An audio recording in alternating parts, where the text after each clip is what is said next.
The moment Jacqueline stepped onto the polished oak stage of the Grand Rivera Concert Hall, the entire audience already knew something was different. She didn't smile the practiced performer smile she had worn for 12 years of recitals. Instead, her dark eyes scanned the sea of faces with raw, unfiltered resolve. Her fingers trembled only once as she adjusted the microphone stand. Then she spoke the words that would tear her life apart before the first note even played. I have something to say before I begin tonight's performance. My name is Jacqueline Moreau, and I am in love with a woman. Her name is Rosalie Bennett, and she is sitting in the third row. This concert is for her. Gasps rippled through the 500-seat hall like a shockwave. A few phones immediately rose into the air. Someone in the back actually laughed, a nervous bark that died quickly. Jacqueline's mother, seated in the front row wearing the same pearl necklace she had worn to every one of her daughter's performances since age 7, turned deathly pale. Her father's jaw locked so tight the muscle jumped visibly under his skin. Jacqueline didn't wait for the reaction to settle. She sat down at the gleaming Steinway, placed her hands on the keys, and launched into Chopin's Nocturne in C-sharp minor with a ferocity that made the instrument sing in pain and beauty at the same time. Every note carried the weight of the confession she had just dropped like a grenade. When she finished the piece, the applause was scattered, confused, some enthusiastic, many hesitant. But the damage was already done. Backstage after the performance, chaos erupted before she could even catch her breath. Her agent, Marcus, a slick man in his late 40s who had booked her the sold-out show, stormed into the green room with his phone glued to his ear. What the hell was that, Jackie? Do you have any idea what you just did? The sponsors are losing their minds. Half the board wants to cancel the rest of the season. Jacqueline stood tall in her simple black gown, sweat still glistening on her collarbones. I told the truth, Marcus. For once in my life, I told the truth in public. Her mother pushed through the door next, eyes red-rimmed. Jacqueline Elise Moreau, have you lost your mind? Your father is outside refusing to speak. The entire family is humiliated. We raised you in the church, we gave you everything. Mom, stop. Jacqueline's voice cracked for the first time. You gave me piano lessons in silence. You gave me expectations and shame every time I looked at another girl longer than 3 seconds. I'm 28 years old. I'm done hiding. Rosalie appeared in the doorway then, her auburn hair loose around her shoulders, wearing the emerald dress Jacqueline had bought her for this exact night.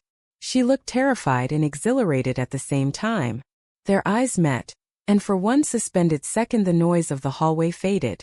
Rosalie crossed the room and took Jacqueline's hand right there in front of everyone.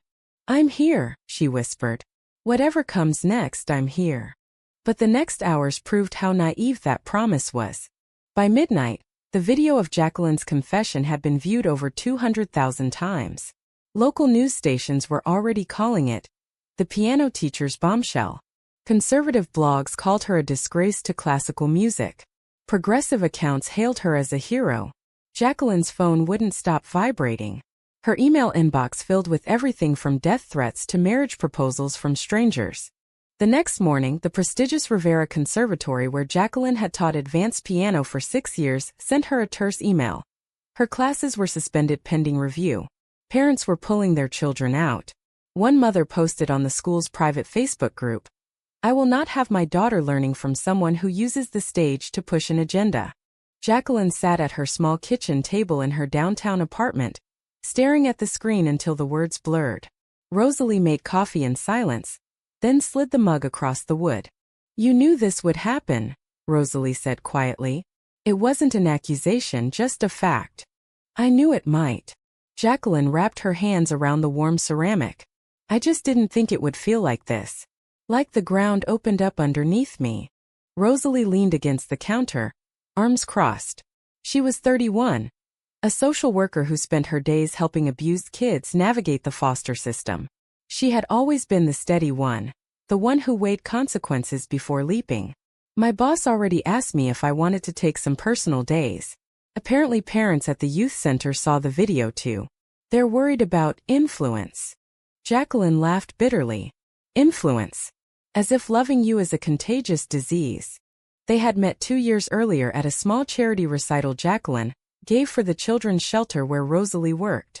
Rosalie had been assigned to escort the kids. After the performance, she approached Jacqueline with a shy smile and said, "You play like the music hurts you and heals you at the same time. I've never heard anything like it." That night they talked until 3 a.m. in a 24-hour diner. 6 months later they were in love. 18 months later they were still hiding it from almost everyone except a handful of close friends. Until last night. A sharp knock at the apartment door made both women freeze. Jacqueline opened it to find her younger brother, Ethan, standing there in his police uniform, face grim. "Dad sent me," he said without greeting. "He wants you to come to the house tonight. Says we need to talk as a family." Jacqueline's stomach twisted. "Is that code for we need to fix you?" Ethan's eyes flicked to Rosalie, who had come to stand behind Jacqueline. He gave a small, awkward nod of acknowledgement. "Look, I don't care who you love, Jackie, but Mom's been crying all morning, and Dad's talking about cutting you out of the will. Just come home. Please." The drive to her childhood home in the quiet suburbs was silent except for the radio news mentioning her name again. When they pulled into the driveway, every light in the house was on. Her father, a retired accountant named Richard, met them at the door. He didn't hug her. He barely looked at Rosalie. Inside, the dining table was set with the good china, as if this were a normal family dinner instead of an intervention. Her mother had clearly been crying more. Her makeup was gone. Her older sister, Claire, had flown in from Chicago and sat with her arms folded, looking at Jacqueline like she was a stranger. Richard cleared his throat. "We've been discussing this all day. Your mother and I believe this phase is a cry for attention. You've always been dramatic with the music. But parading it on stage like that? Embarrassing the family in front of the entire city? That's unacceptable." Jacqueline felt the old familiar rage and grief rise in her chest. "It's not a phase, Dad. It's who I am. And I'm tired of pretending it isn't." Claire spoke next, voice tight. "You're throwing away your career. The conservatory is already getting calls. Sponsors are pulling out. Do you even care about the life you built?" "I care about living honestly," Jacqueline answered. Her hand found Rosalie's under the table and squeezed. "I care about not lying every single day." Her mother's voice broke. "What about grandchildren? What about church? What will people say when they see you two together?" Rosalie spoke for the first time, calm but firm. "Mrs. Moreau, I love your daughter. I'm not here to take her away from you. I'm here because she asked me to be." Richard slammed his palm on the table. "This is not how we raised you. You will apologize publicly, retract the statement, and we can try to salvage what's left of your reputation. Otherwise..." He didn't finish the sentence. He didn't need to. Jacqueline stood up slowly. "Otherwise what, Dad? You'll disown me? Fine. I've already lost the conservatory, probably most of my students, and half my friends who suddenly can't look me in the eye. But I still have Rosalie. And for the first time I have myself." She walked out without waiting for a response. Rosalie followed. In the car, Jacqueline finally let the tears fall. "I just burned my entire life down," she whispered. Rosalie reached over and wiped her cheek. "Then we'll build something better. Together. But it's going to hurt like hell first." The following week became a whirlwind of public scrutiny and private unraveling.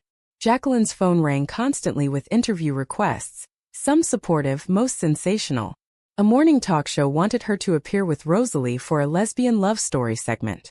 A conservative radio host invited her on to debate traditional values. She declined them all. The only thing she agreed to was a short statement released through her agent.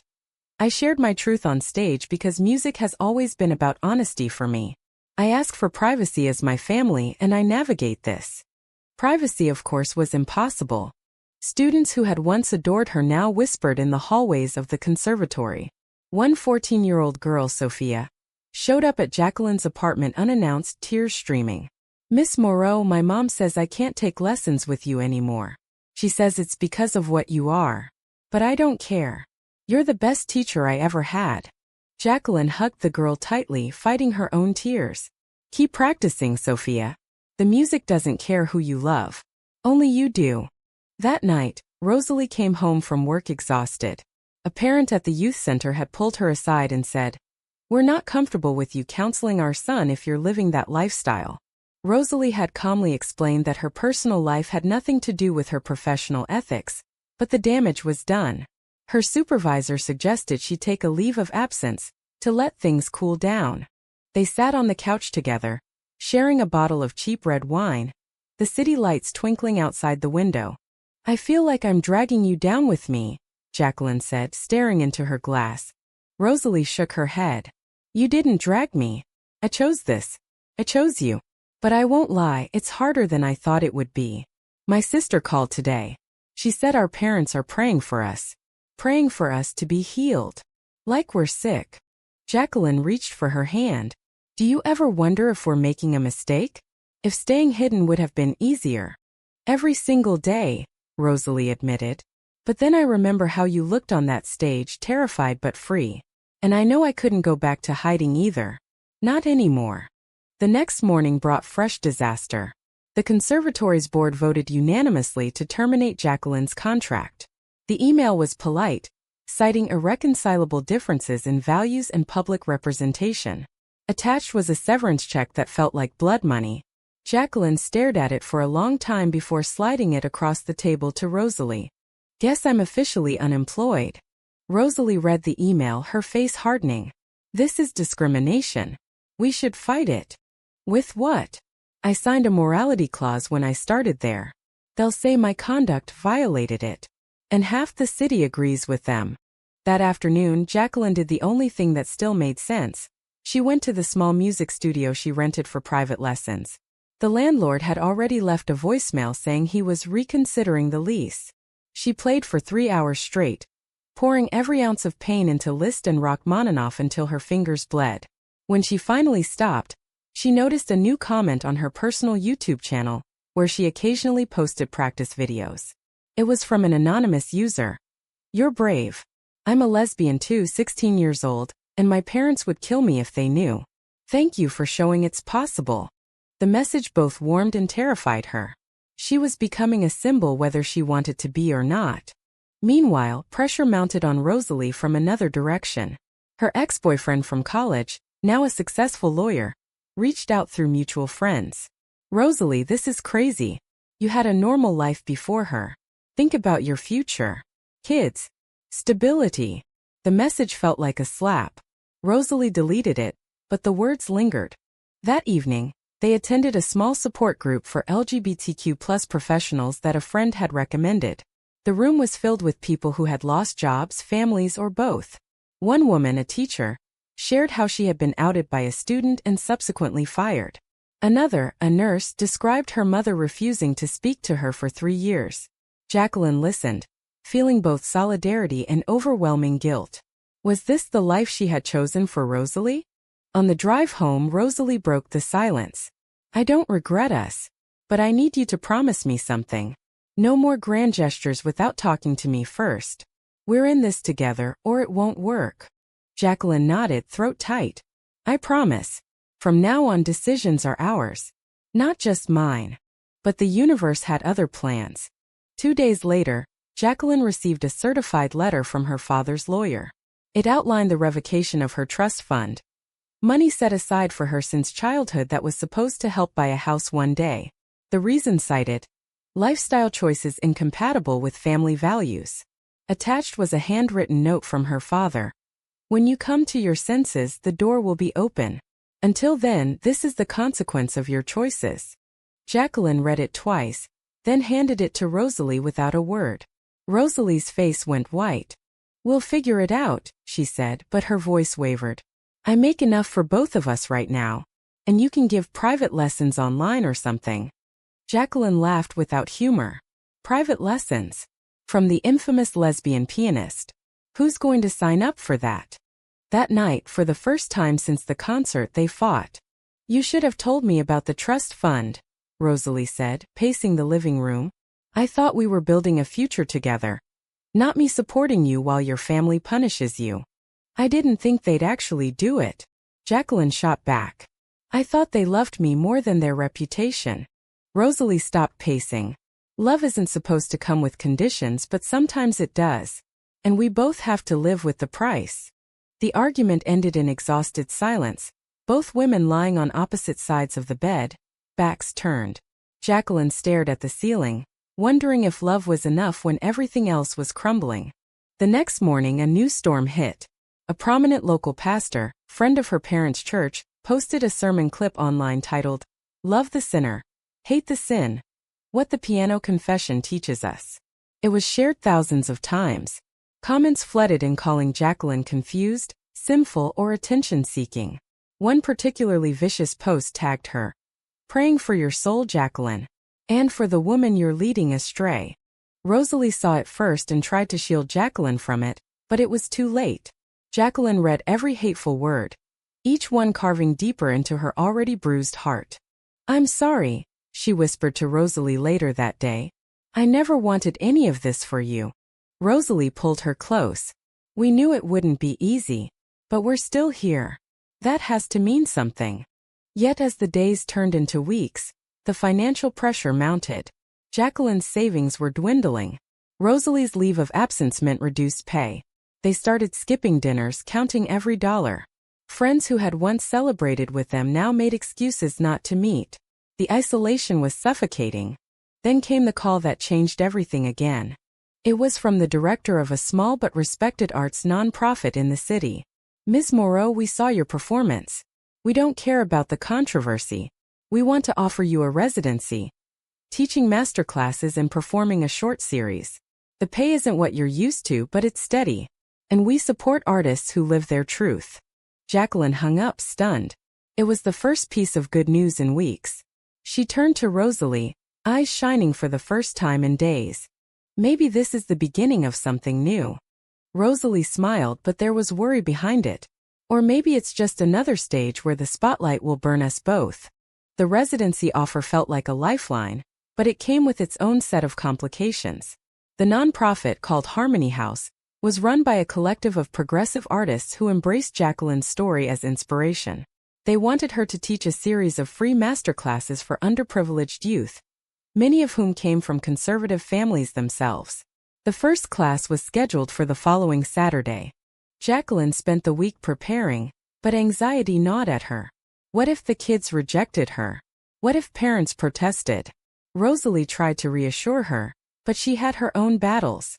Her supervisor at the youth center had extended her leave indefinitely, citing ongoing community concerns.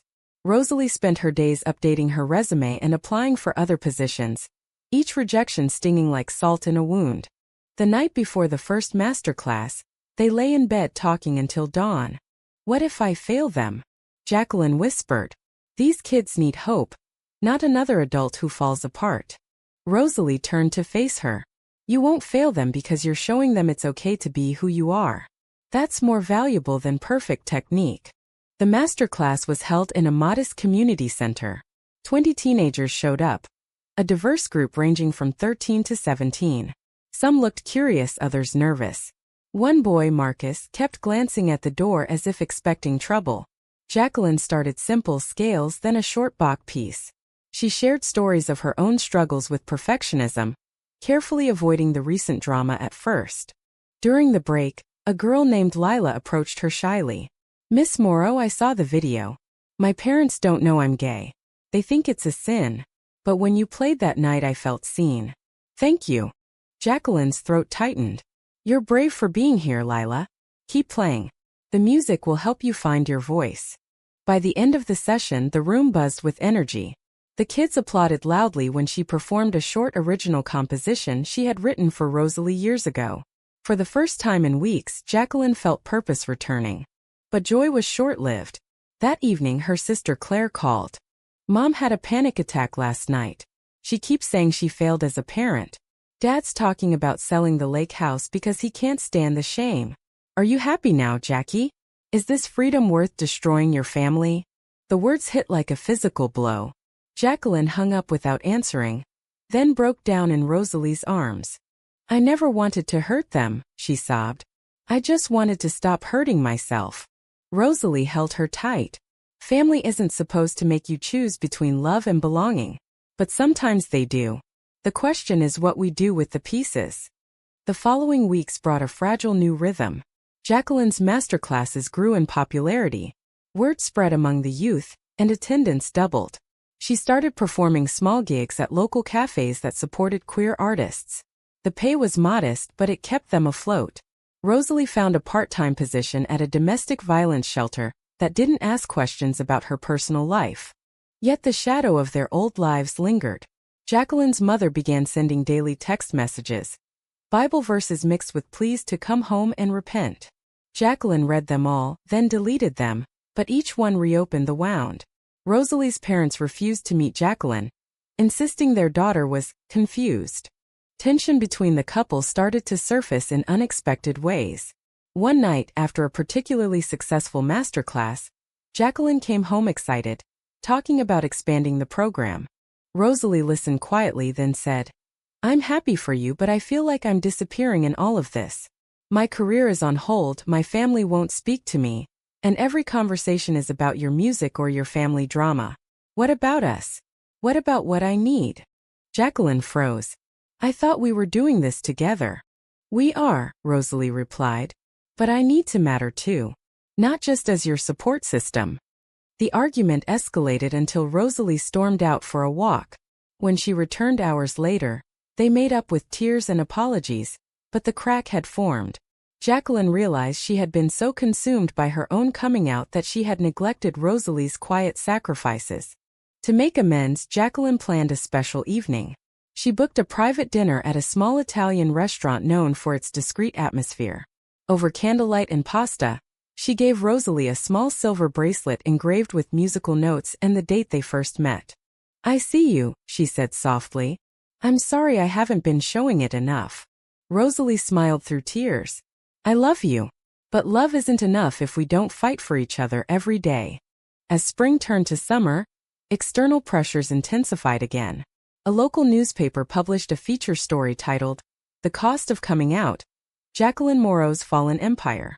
It included interviews with anonymous former students' parents who claimed Jacqueline's influence had confused their children.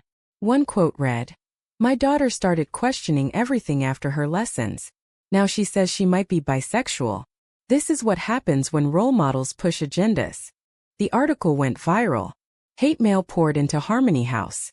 The nonprofit's board received threats. Jacqueline offered to step down to protect the program, but the director refused. "You're exactly why we exist," she said. "We don't back down." Rosalie, however, was reaching her limit. One evening she came home with a black eye. Not from violence, but from a car accident caused by a distracted driver who had been staring at his phone while reading an article about the lesbian pianist.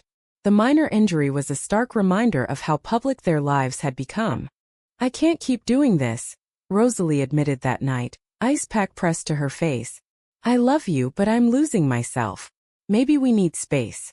Just for a little while." Jacqueline felt the floor drop out from under her. Space? After everything. "Not breaking up," Rosalie clarified quickly. "Just breathing room. I need to figure out who I am outside of this storm." Jacqueline wanted to argue, to beg, but she saw the exhaustion in Rosalie's eyes. "Okay," she whispered. "If that's what you need."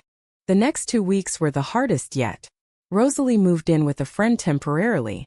Jacqueline threw herself into her work, teaching extra classes, composing late into the night. The music became her only companion. She wrote a new piece titled Echoes of Silence, pouring every ounce of longing and fear into it. During one masterclass, Lila approached her again. "Miss Moreau, my parents found out about me. They kicked me out. Can I stay with you for a few days?" Jacqueline didn't hesitate. She took the girl in, turning her spare room into a safe space, helping Lila navigate the system. Calling shelters, talking to counselors, gave her a new sense of purpose. But it also highlighted the fragility of their own situation. If Rosalie didn't come back, what would be left? One rainy afternoon, Rosalie showed up at the apartment unannounced. She looked thin, her eyes shadowed. "I missed you," she said simply. Jacqueline pulled her inside, heart racing. "I missed you more than I can say." They talked for hours, laying bare every hurt, every fear. Rosalie admitted the space had clarified one thing. She didn't want to lose Jacqueline, but she needed equality in their relationship. Jacqueline promised to do better, to listen more, to share the emotional load. As they reconciled, a new opportunity knocked. A major symphony orchestra in a neighboring city reached out. They wanted Jacqueline to perform as a guest soloist for their fall season, on the condition that she kept her personal life private during the engagement. "We support diversity," the artistic director said carefully, "but we can't afford another scandal." Jacqueline discussed it with Rosalie late into the night. "Take it," Rosalie urged. "It's a step back toward your career. But promise me no more hiding. If they want you, they get all of you." Jacqueline nodded, but doubt lingered. Was compromise possible, or would every step forward require another piece of her soul? The symphony offer represented both salvation and compromise. Jacqueline accepted, but with conditions of her own. She insisted on including a short spoken introduction before her performance, similar to the original concert but toned down. No names, just a message about authenticity in art. The director reluctantly agreed, warning that any deviation would end the contract. Rehearsals began in the new city, a 2-hour drive from home. Jacqueline commuted at first, then rented a small studio apartment near the concert hall to save time. Rosalie visited on weekends, but the distance strained their fresh reconciliation. Phone calls became laced with unspoken fears. During one rehearsal, the conductor pulled Jacqueline aside. "Your playing is exquisite, but the board is nervous about the introduction. Can we skip it? Focus on the music." Jacqueline's spine stiffened. "The music is honest because I am honest. If that's a problem, perhaps I'm not the right fit." The conductor sighed. "Just think about it. We've had complaints already from donors." That night, alone in the studio apartment, Jacqueline called Rosalie. "I feel like I'm back in the closet again," she confessed. "They want the talent without the truth." Rosalie's voice was tired but supportive. "Then don't compromise. But remember, walking away means starting over again. We barely made rent last month." The dilemma kept Jacqueline awake. The next day, she performed the introduction anyway during a closed rehearsal. The orchestra members clapped politely, but the tension was palpable. 2 violinists avoided eye contact afterward. Back home the following weekend, another crisis erupted. Lila's parents had filed a complaint with Child Services, claiming Jacqueline was influencing their daughter toward alternative lifestyles. A social worker scheduled a home visit. Rosalie, back from her temporary stay, helped prepare the apartment, but both women were on edge. The social worker, a no-nonsense woman in her 50s, asked pointed questions about Jacqueline's relationship with Rosalie and how it affected Lila. "We have to ensure the environment is appropriate," she said. Jacqueline kept her cool. "Lila is safe here.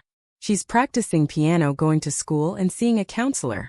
My personal life has nothing to do with her well-being." The visit ended without immediate removal, but the threat loomed. Lila hugged Jacqueline tightly afterward. "Thank you for not giving up on me." As the symphony performances approached, media attention returned. A reporter from the original city's paper attended a rehearsal and wrote a piece questioning whether Jacqueline had learned her lesson or was doubling down. Comments online were divided. Some praised her integrity, others called her reckless. Rosalie attended the opening night in the new city. She sat in the front row, wearing the emerald dress from the original concert. When Jacqueline stepped on stage, she looked directly at Rosalie before speaking. "Music has always been my way of telling the truth," she said simply. "Tonight I play not just notes, but the courage to be seen." She launched into Rachmaninoff's Piano Concerto No. 2 with passion that brought the audience to its feet.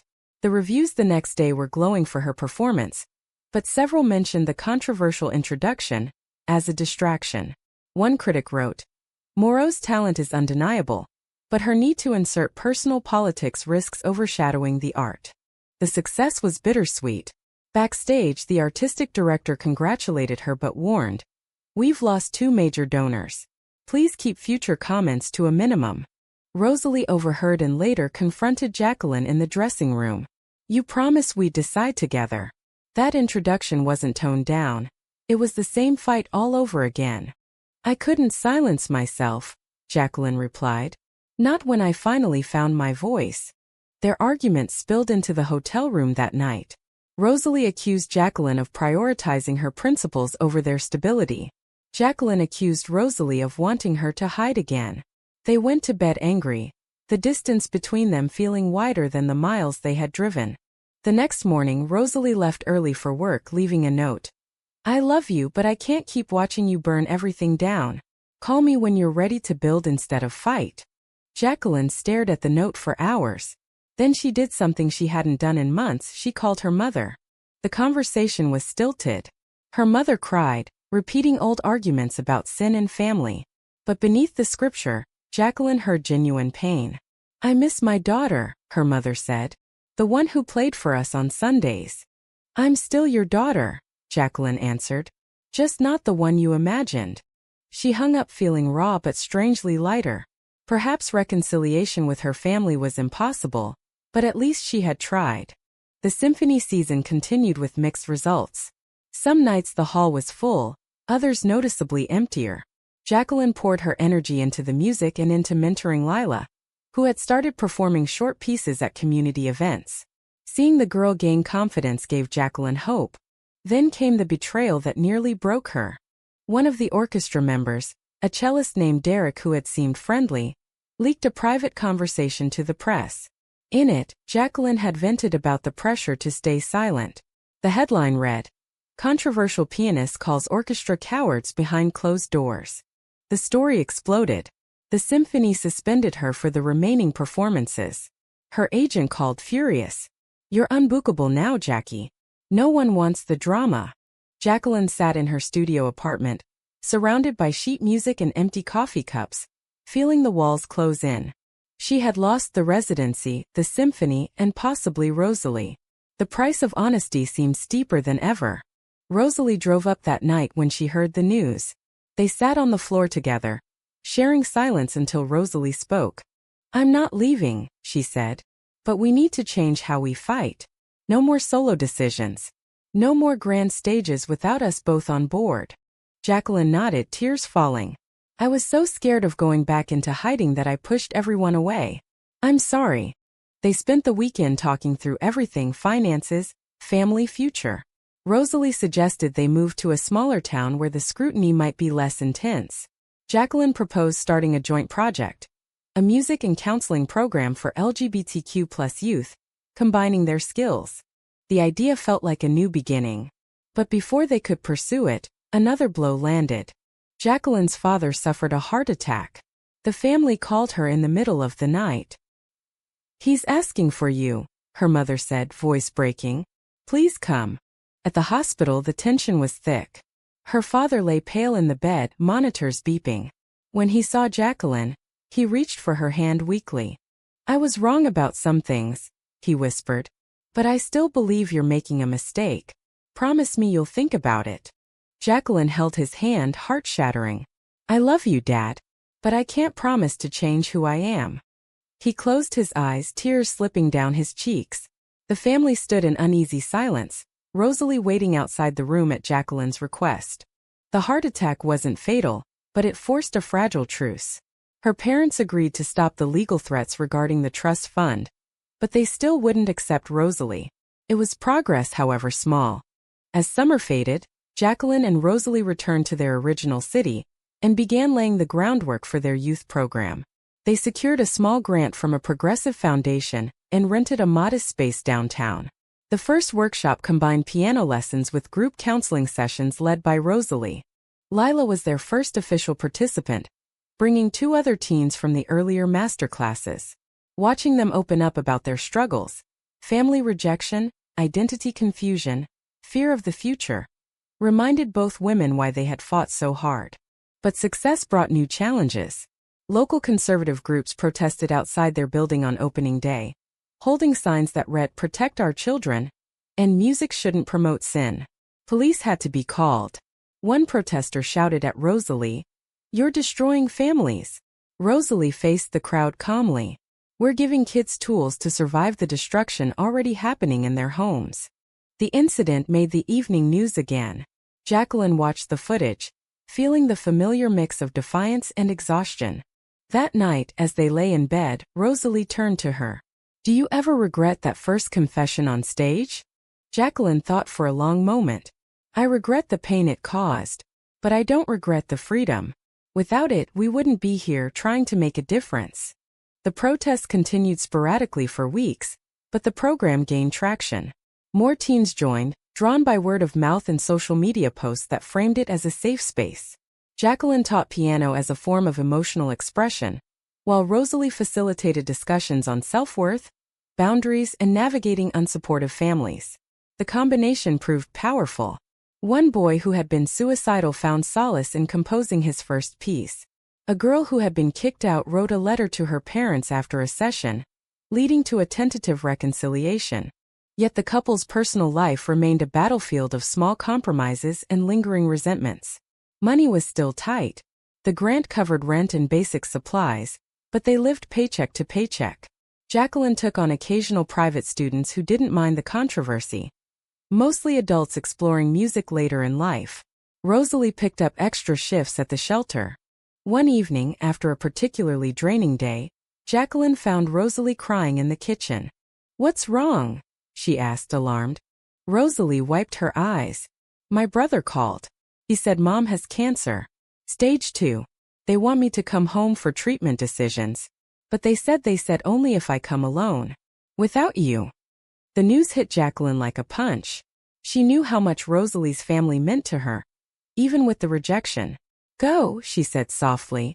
"They need you. I'll hold things down here." Rosalie left the next morning. The apartment felt emptier than ever. Jacqueline threw herself into the program, but at night the loneliness crept in. She played the piano for hours, composing a new suite dedicated to the spaces between notes, the silences where pain and hope coexisted. During Rosalie's absence, Lila confided in Jacqueline about a new struggle. "I think I like girls too. But I'm scared. What if I end up like you? Losing everything." Jacqueline chose her words carefully. "You don't have to end up like me. You can learn from my mistakes. Be honest but protect your heart. Build your own support system early." The advice felt hollow even as she gave it. Was she really someone to model after? Rosalie returned after 10 days, looking exhausted but relieved. Her mother's treatment had started, and the family had been civil, though the topic of Jacqueline remained off-limits.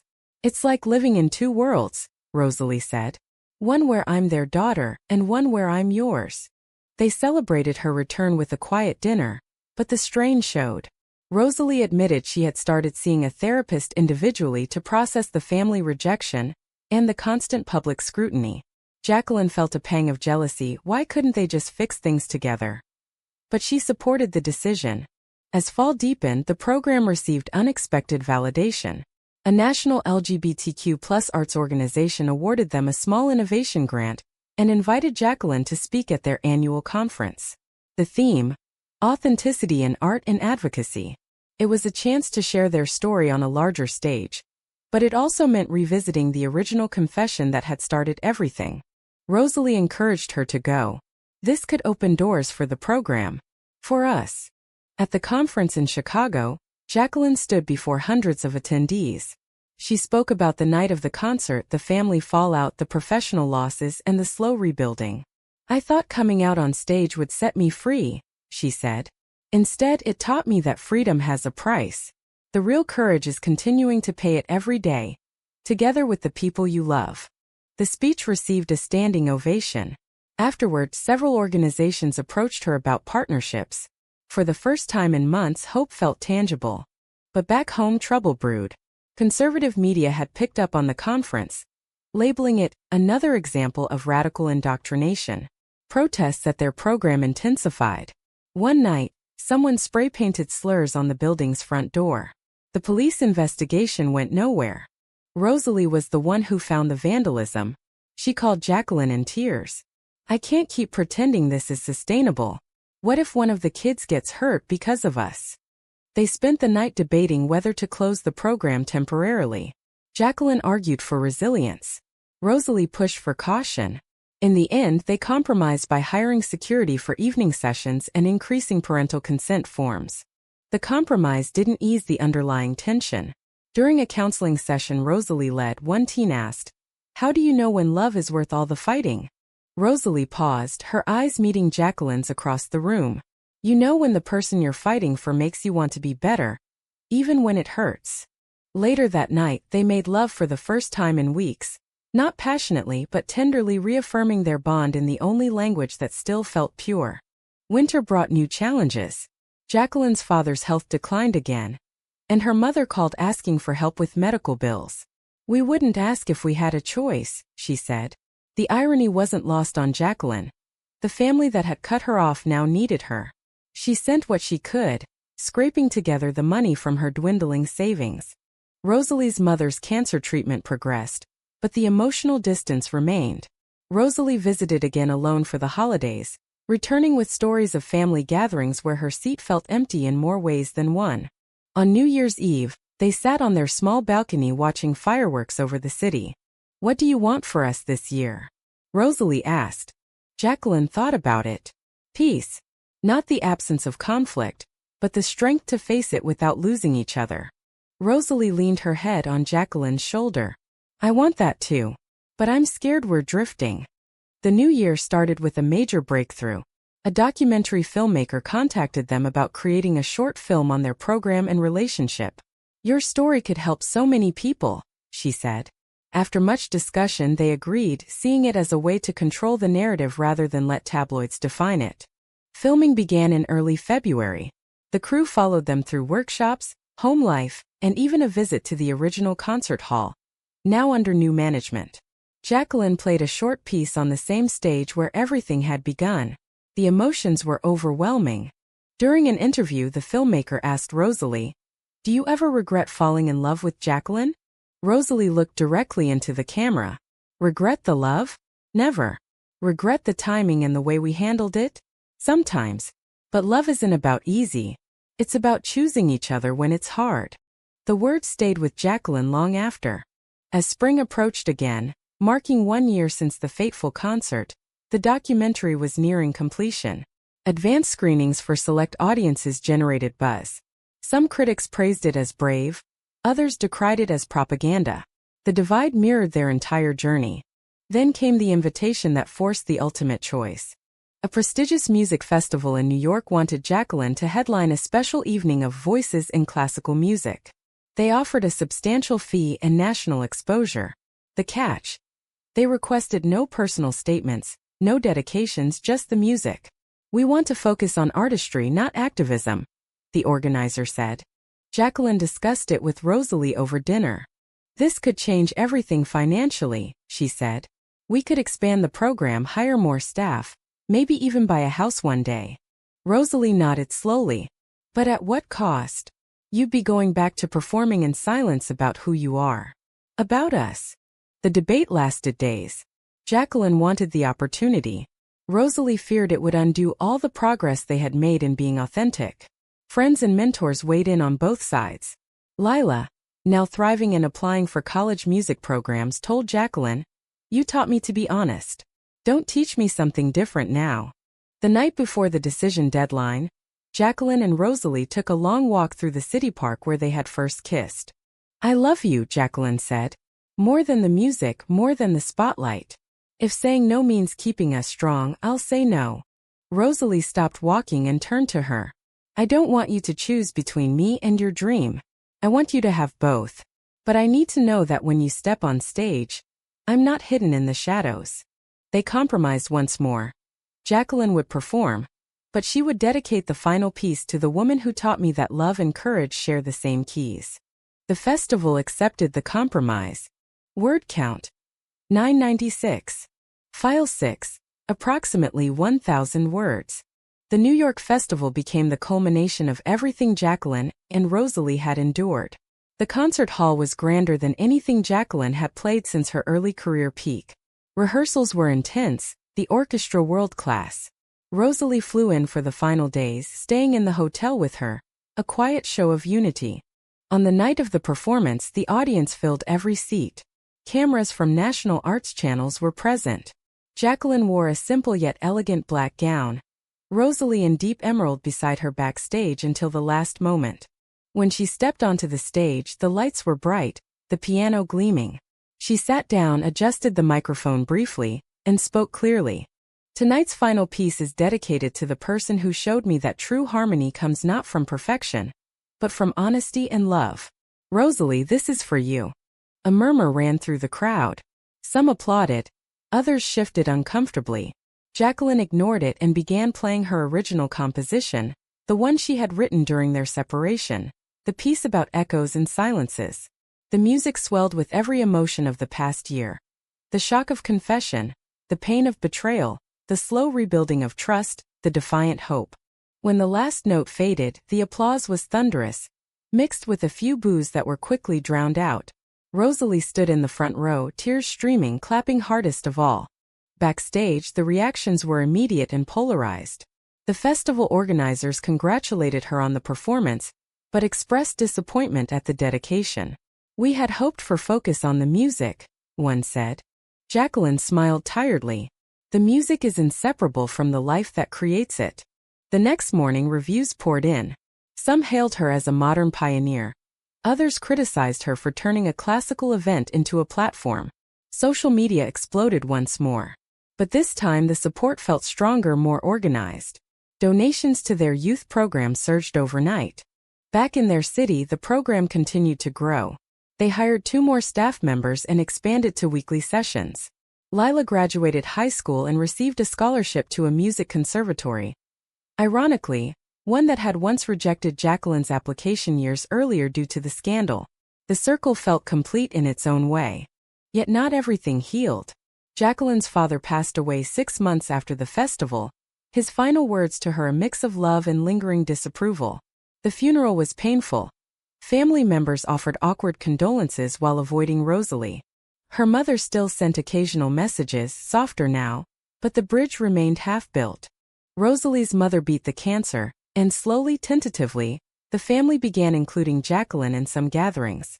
It wasn't full acceptance, but it was progress, small steps across a chasm of years. One quiet evening, almost 2 years after that fateful concert, Jacqueline and Rosalie sat on the porch of the modest house they had finally been able to buy with the festival earnings and grant money. The yard was small, the neighborhood diverse and accepting. Inside, the piano they had saved for stood in the living room, a symbol of survival. Rosalie reached for Jacqueline's hand. "We made it. Not unscathed but together." Jacqueline nodded, watching the sunset. "We paid a high price. Careers stalled, families fractured. Nights of doubt that almost broke us. But we also built something real. A program helping kids who feel alone. A love that survived the fire." They sat in comfortable silence for a while. Then Rosalie asked the question that had been lingering unspoken. "If you could go back to that night on stage, knowing everything that would happen, the loss, the hate, the rebuilding, would you still say those words? Would you still choose to tell the truth in front of everyone?" Jacqueline considered it deeply, feeling the weight of every consequence, every tear, every moment of joy that had followed the pain. She squeezed Rosalie's hand and answered honestly, leaving the final judgment to whoever listened to their story. Was the price of authenticity worth the freedom it brought? Or did the wounds it inflicted on everyone involved prove that some truths are better left unspoken in a world that isn't ready?